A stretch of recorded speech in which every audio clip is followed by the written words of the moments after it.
In Leonardo's case, everything was on his table, and he would study everything. Now, he's called the greatest genius that ever lived.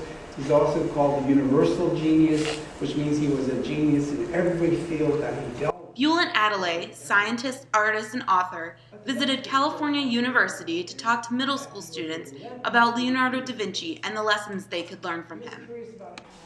Well, we hope we can learn from history. Often we find that the one thing we learn is that we don't learn from history.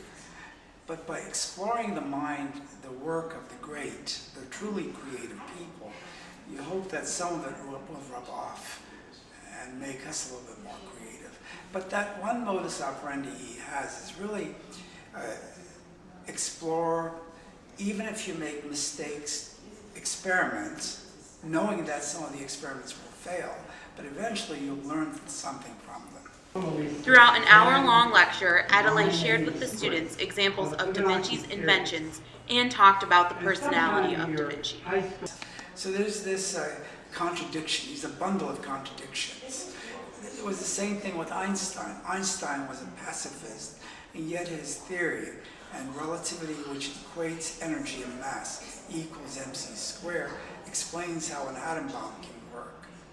So these are the great geniuses in history, but they were contradictions as we are.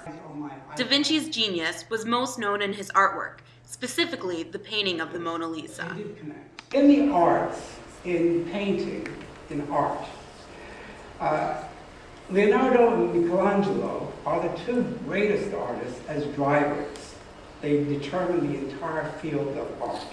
Who's better between the two? Well, you can make Leonardo the best on Mondays, Wednesdays, and Fridays, and Michelangelo would be the best on Tuesdays, Thursdays, and Saturdays.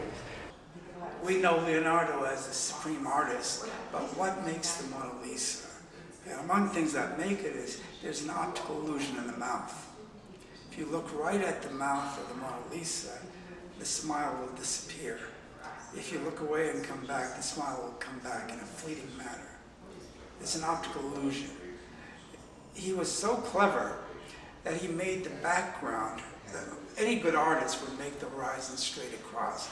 He makes one side slightly higher than the other, and that's this unsettling effect that causes you to go back inadvertently. It's a hypnotic effect. But he knows so much more than we do in some ways, so it's all controlled. That's the ultimate message of the Mona Lisa. I know much more than you'll ever know.